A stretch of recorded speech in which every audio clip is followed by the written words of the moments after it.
What's up guys, Houndish here, and today we are jumping in with some brand new Destiny 2 news coming in the form of This Week at Bungie. So we are going to jump in and round up the latest blog update. They speak about some of the new content this week, as well as a new fundraiser happening next week on Monday, which is pretty cool. But they also give us some all-important details about the Grandmaster difficulty for Nightfall Ordeal, so some of the modifiers, rewards, requirements for that. But on top of this, next week we also have the return of the Iron Banner for the second time in the season.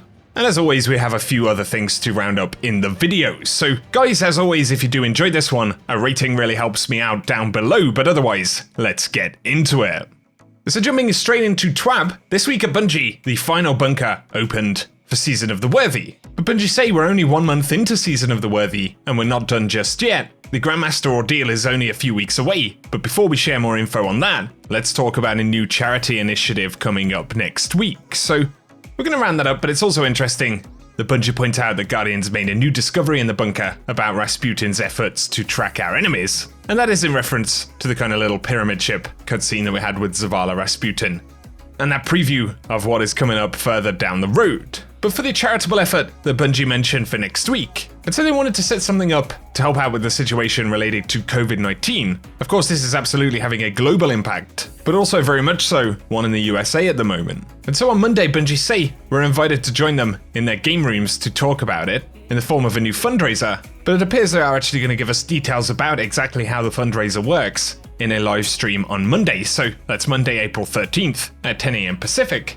But Bungie say players of Bungie games have never backed down from a fight. On this occasion, when it seems like the world needs more help than ever, we have an emblem to mark the Guardians in our community who choose to throw their lot in with our efforts. And so on Monday they will reveal how we can earn the new emblem you can see on screen. They'll talk about this charitable call to action, who will benefit, and the impact that it's gonna have. So of course you can get the details in Bungie's Twab, but be sure to tune in on their Twitch channel on Monday. Next, they do speak about the Grandmaster Ordeal, which is a new difficulty for the Nightfall Ordeal that should be kicking off on April 21st. So they say in a few weeks we'll debut a new difficulty selection for the Ordeal called Grandmaster. And initially they outlined some of their goals when developing the Grandmaster difficulty. So they say Grandmaster should build on Master difficulty, but be significantly more challenging. And once you reach a certain bar, the challenge should be found completely in perfecting your builds, communication, and execution. On top of this, the primary rewards should be doled out on initial completion, and completion should be the primary metric for success rather than a score, or time, or another inactivity metric like killing champions. But additionally, Grandmaster should stress the top end of build crafting, and very much be a watchable piece of content. So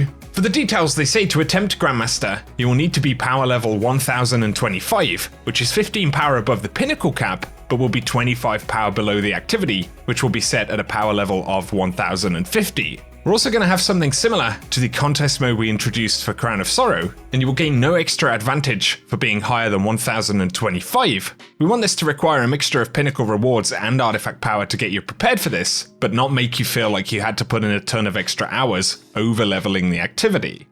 On top of this though, they are introducing some new modifiers along with some familiar ones, so that'll include Extinguish, and if your team wipes, you'll be going back to orbit. But also limited revives, where you start with a small pool of shared team revives, and you get more every time we kill a champion, so that's a little bit different to the original limited revives mod, but they also say that they don't want to spoil everything, so there'll be a few other surprises in there when we jump in next week. So a power level of 1050, but a maximum effective power of 1025. That is a little bit lower than what we'd originally previewed in the menus and in trailers and things like that, I believe, but nonetheless, it definitely sounds like it's going to be fairly challenging. But in terms of rewards, Bungie say we are going to see increased chances of being awarded exotic armor and masterworking materials. But the main draw of the mode is the new seal and title available for beating each of the Grandmaster Ordeal strikes, at least once during the season. And of course, that is the Conqueror title. And this has been a point of conversation, hasn't it? Exactly what the rewards are likely to be for Grandmaster difficulty. And primarily, as Bungie say, more masterworking materials, so Ascendant Shards, Prisms and all of those kind of things, but also much higher chances of exotic armor drops.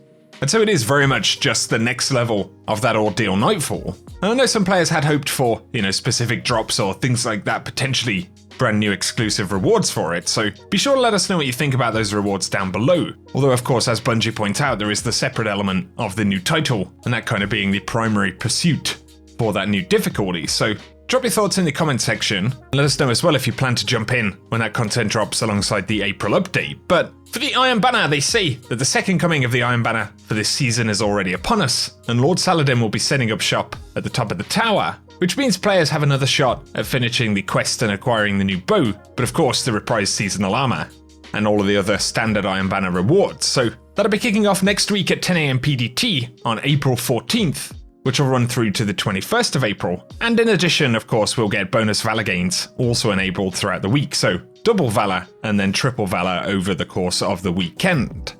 For this week though, they say that after releasing hotfix 2.8.02, they had resolved an issue where Trials of Osiris weekly challenges were not being reset properly. And of course that issue did persist over last weekend, so Bungie say that starting this Friday, April 10th, all players are expected to have their weekly challenge available to them when Trials of Osiris becomes active.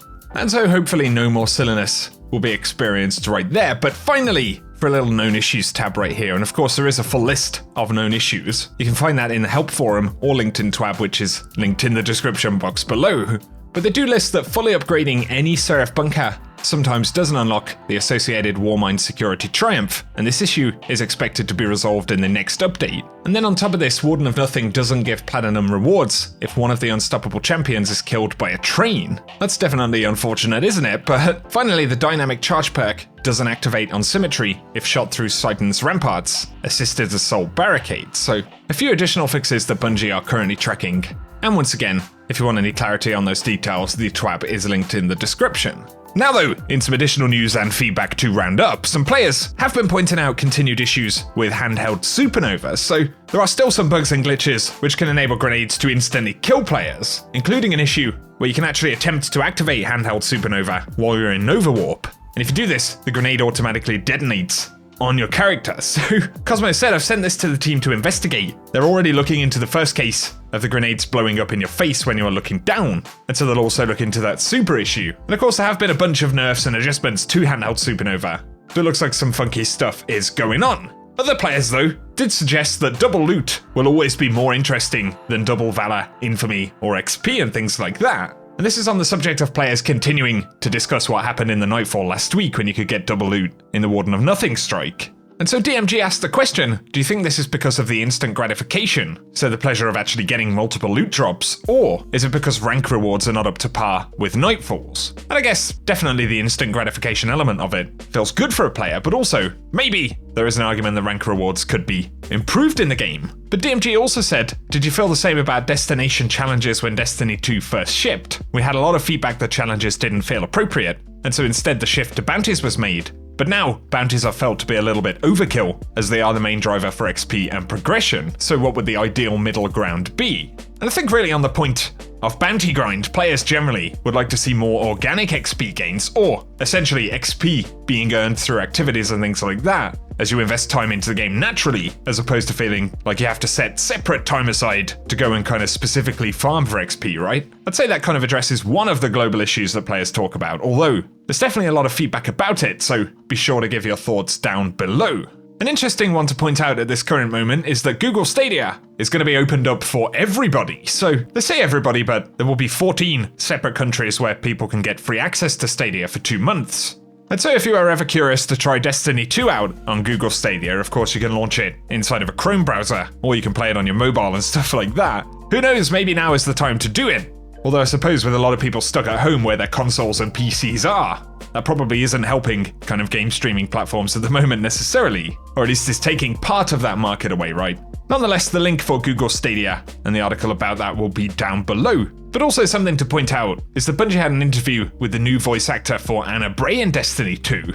So players had speculated maybe the voice actor for Anna Bray had actually changed. And we now know that that's definitely the case. And Bungie had a discussion with Erika Ishii, I believe that's how you say the name correctly, both about the role specifically, but also other things that the actress has done. So if you want to look into that, then there is a full-length blog post which I will link in the description. But Yeah, I believe there have been a few different voice actor changes in Destiny 2. Of course, Cade 6 was a pretty big one for that final appearance inside of Forsaken. Now Anna Bray as well. I suppose it is one of those interesting things that happens when you have a franchise for a long period of time, potentially. But once again, in various different threads, Bungie community managers are assuring players that they are banning a lot of cheaters inside of the game at the moment, but also, as they said in Twab last week, are continuing to work on new anti-cheat and things like that inside of the game, and improving the systems they have. So once again, the message appears to be to continue to report cheaters. That has a positive impact on the ecosystem in general, as cheaters are slowly kind of removed from the game, but it definitely doesn't remove from frustration if you end up,